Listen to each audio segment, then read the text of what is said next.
What's up, everyone? Welcome back to Wealthfully Yours. And let's be honest, most of what you've been told about money is wrong. You've heard it all.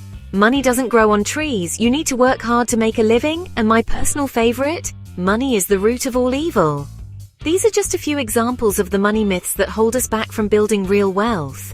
It's time to set the record straight. Today, we're breaking down the biggest money myths holding you back from real wealth and what to believe instead. We'll uncover the truth about income, investing, debt, and more, so you can stop feeling lost and start making smarter financial decisions. Welcome to Wealthfully Yours, where we replace noise with knowledge and help you build wealth with clarity and confidence. In this video, we'll unlearn the outdated beliefs that keep people broke and upgrade your financial mindset for long-term success. So, if you're ready to ditch the financial fairy tales and embrace the real path to wealth, hit that like button and let's dive in. The first myth we're tackling is a big one, the idea that you need a massive income to become wealthy.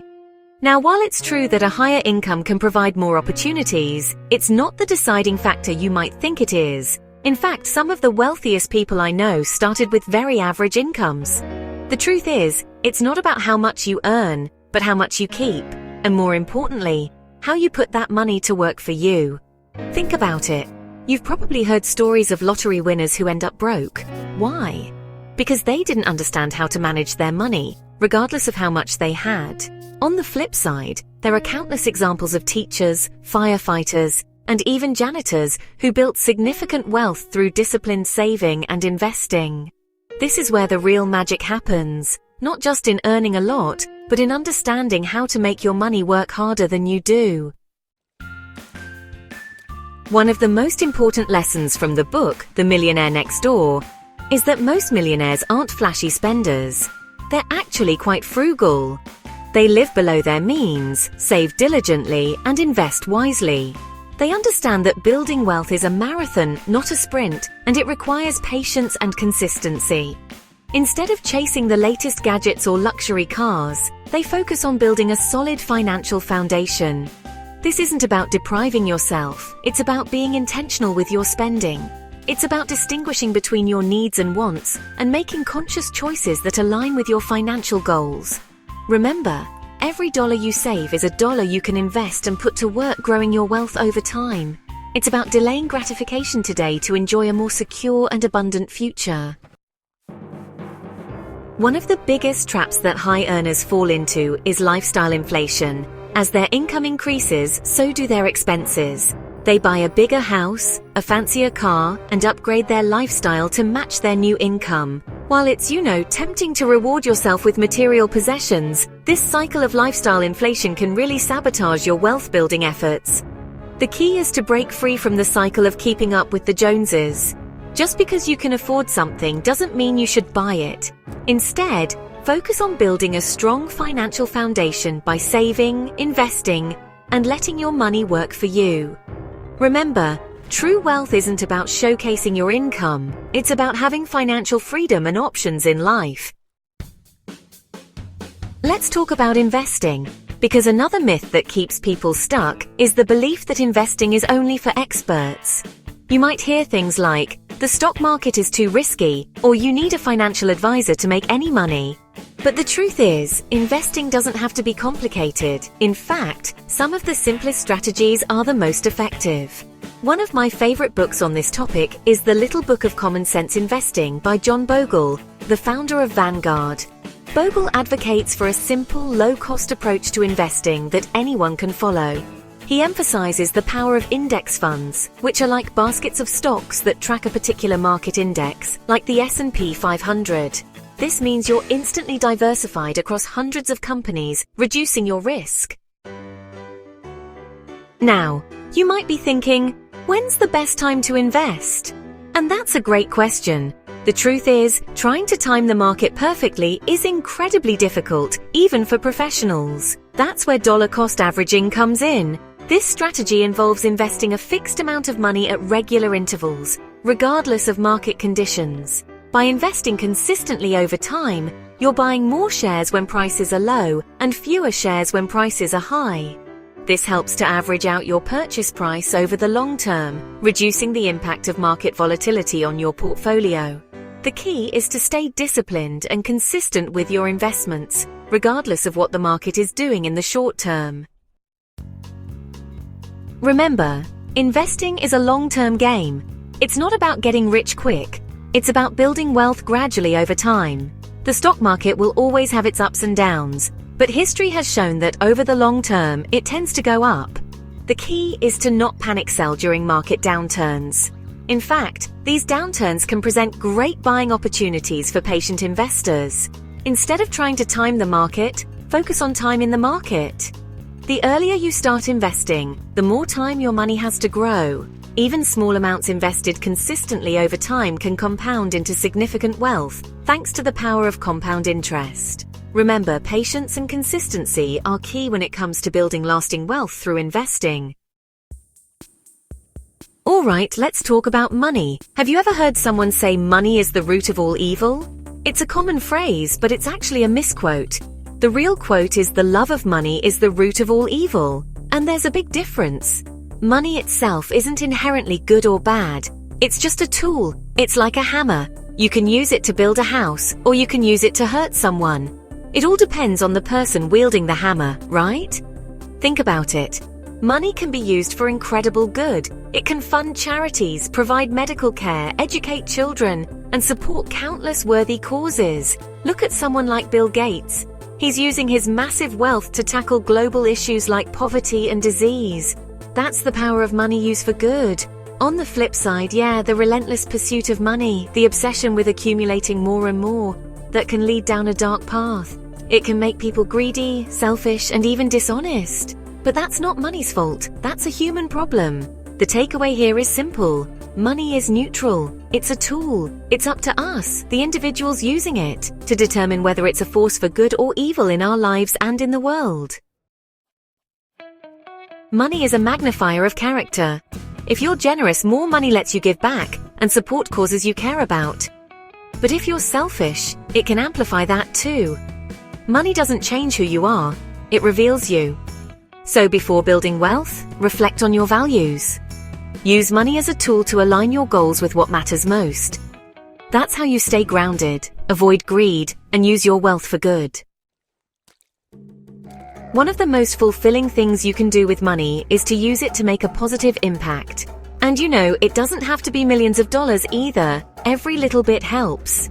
You can donate to charities you believe in, support local businesses, invest in sustainable companies, or even just help out a friend in need. Remember, money is a renewable resource. You can always earn more. But time, that's something you can never get back. So don't wait until you're rich to start making a difference. Start small, be intentional with your spending, and find ways to align your financial decisions with your values. The truth is, when you use money as a tool for good, it has a ripple effect. It not only benefits the people and causes you're supporting, but it also brings a sense of purpose and fulfillment to your own life. And that, my friends, is priceless. Let's talk about hustle culture. We're told to grind 24/7, but there's a limit to how much you can earn by trading time for money. Even at $50 an hour, there are only so many hours in a day. Burning out isn't the answer. The real secret? Work smarter. Build systems that generate income for you. That's how real wealth is built, by letting your money work for you even while you sleep. One of the most powerful tools you can use to escape the more work equals more wealth myth is leverage. And no, I'm not just talking about financial leverage, although that's a big part of it. I'm talking about leveraging your time, your skills, and even other people's efforts to build wealth. Think about real estate, for example. You can use a mortgage to leverage your own capital and buy an asset that appreciates in value over time. And while you're busy doing other things, that property is generating rental income for you every single month. That's leverage in action. But it doesn't stop there. You can leverage your skills by building an online business, creating digital products, or even writing a book. Once you've put in the initial work, these assets can continue to generate income for years to come. And then there's the power of leveraging other people's time and talents. Hiring a virtual assistant, outsourcing tasks, building a team, these are all ways to free up your time and focus on the things that truly move the needle in your business and your life. Remember, building wealth isn't about working yourself to death. It's about working smarter, not harder, and using leverage to your advantage. Look, we all have the same 24 hours in a day. No one gets more time, no matter how much money they have. That's why it's so crucial to treat your time as the most valuable asset you possess, even more so than money itself, because once it's gone, you can't get it back.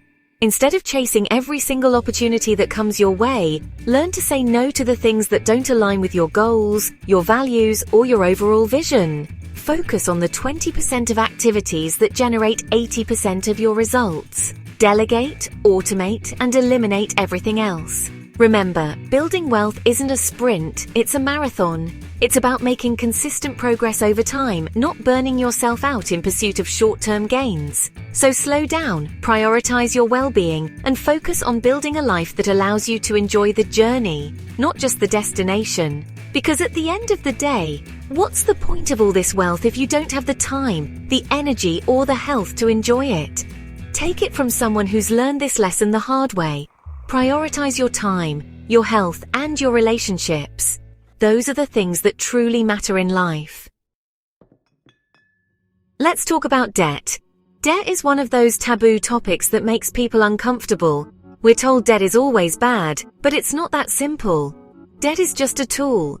Like any tool, it can help or hurt, depending on how you use it. Used wisely, debt can help you build, like a mortgage for a home.